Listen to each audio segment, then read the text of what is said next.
एक गरीब बाप और दयालु चोर की कहानी।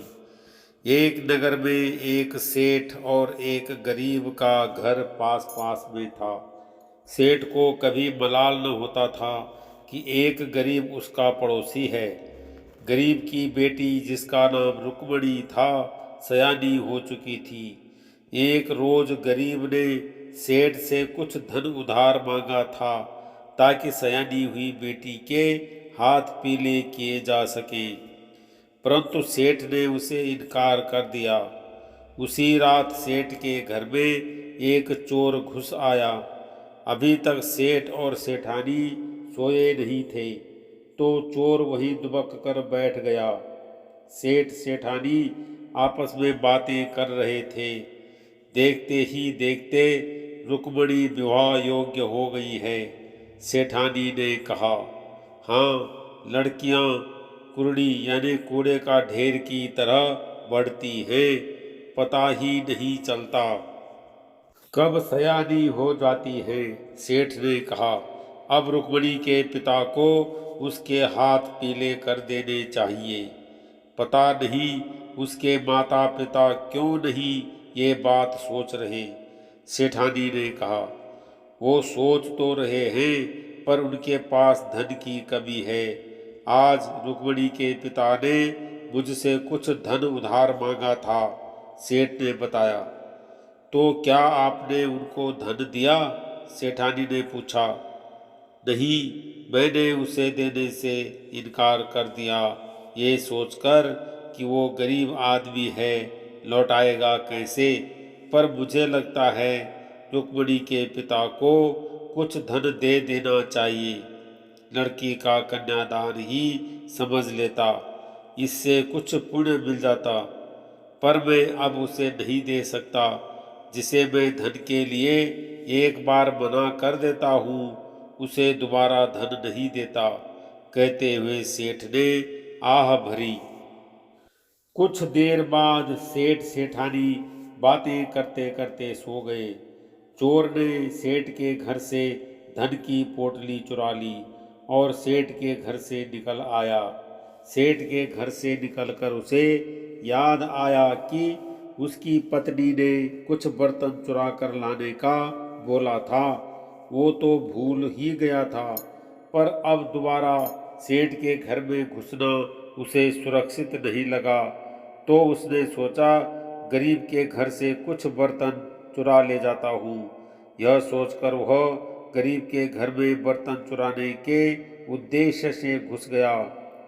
गरीब के घर में भी जाग थी। जिसकी सयानी बेटी घर में कंवारी बैठी रहे, उन माता पिता को नींद भी कैसे आए। चोर दुबक कर बैठ गया, तो सेठ ने धन देने से इनकार कर ही दिया। गरीब की पत्नी ने कहा, हाँ, इनकार कर दिया, पर वो अपनी जगह सही भी है।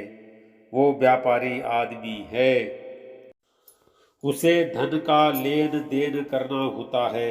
हम उसे समय पर धन न लौटा पाए तो उसके व्यापार की पूंजी अटक जाएगी। अब उसे भी अपना सोचना होगा। गरीब ने यह कहते हुए ठंडी आह भरी। परंतु आप जानते हो न, रुक्मणी की उम्र 16 वर्ष हो चुकी है, और उन सन्यासी बाबा ने कहा था कि अगर 17 वर्ष के होने तक इसका विवाह न किया तो रुक्मणी की मृत्यु हो जाएगी। रुक्मणी को 17 वर्ष की होने में केवल 4 मास शेष बचे हैं। नहीं तो हमारी इकलौती बेटी हमें बुढ़ापे में बेसहारा छोड़कर भगवान को प्यारी हो जाएगी। गरीब की पत्नी ने सुबकते हुए कहा, हाय रे मेरी किस्मत, मुझे गरीब के घर पैदा किया और साथ में रुक्मणी को मिला अभिशाप। मैं क्या करूं? कहाँ से धन लाऊं उसका कन्यादान करने के लिए? इससे बेहतर तो ईश्वर रुक्मिणी की जगह मेरे प्राण ले ले। गरीब ने आह भरी। चोर सब सुन रहा था। चोर ने सोचा, मैं तो अपनी मौज मस्ती के लिए चोरी करता हूँ। असली धन की आवश्यकता तो इस गरीब को है, वरना इसकी बेटी मृत्यु को प्राप्त हो जाएगी। वो संतान को खोने का दर्द अच्छी तरह समझता था। 2 वर्ष पूर्व उसके छोटे पुत्र की सर्पदंश से मृत्यु हो चुकी थी। मुझसे अच्छा तो वो सेठ ही है, जिसने कम से कम इसे धन देने का सोचा तो सही। उसने रसोई में से कुछ बर्तन चुराकर अपनी साथ में लाई झोली में डाल दिए। चूल्हे में से एक कोयला निकाला और आंगन में ये लिख दिया, सेठ की तरफ से रुक्मिणी के विवाह के लिए दिया गया धन। एक चोर उसके पास धन की पोटली रखकर और चुराए हुए बर्तन लेकर वहां से रफू चक्कर हो गया, क्योंकि उसे भी पत्नी से उल्हाना नहीं लेना था। सुबह दोनों घरों में हड़कंप था, सेठ के यहाँ धन चोरी से और गरीब के यहाँ धन मिलने से और बर्तन चोरी होने से। एक बार तो गरीब ने सोचा, क्यों न धन छुपा लूं, रुक्मिणी का विवाह कर दूंगा। फिर उसने सोचा कि लोग पूछेंगे तो क्या कहूँगा, धन कहाँ से आया और लोग शक करेंगे सेठ के घर मैंने चोरी की है।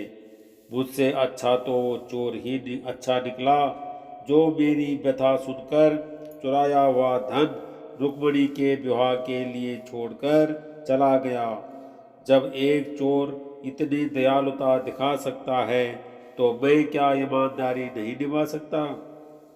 करीब सेठ के धन की पोटली उसके घर ले गया और सारा किस्सा कह सुनाया।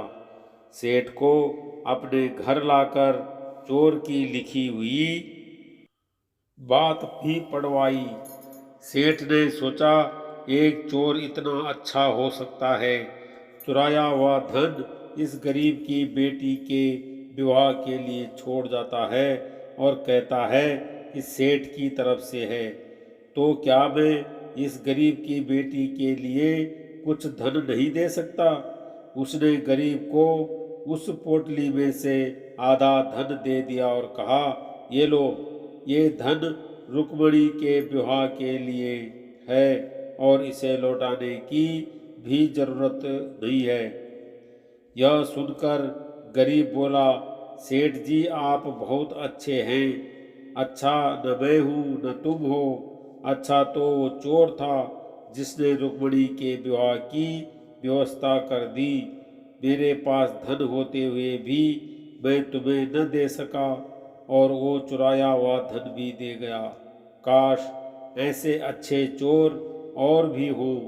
सेठ जी ने ये कहते हुए गरीब को अपने गले से लगा लिया। सीख, संवेदनशीलता किसी अमीर गरीब की मोहताज नहीं होती। बड़े दिल वाला वही है जो किसी की मदद के लिए आगे आए। नेकी कभी भी कहीं से भी आ सकती है, यह जरूरी नहीं कि नेक इंसान ही इसे करे।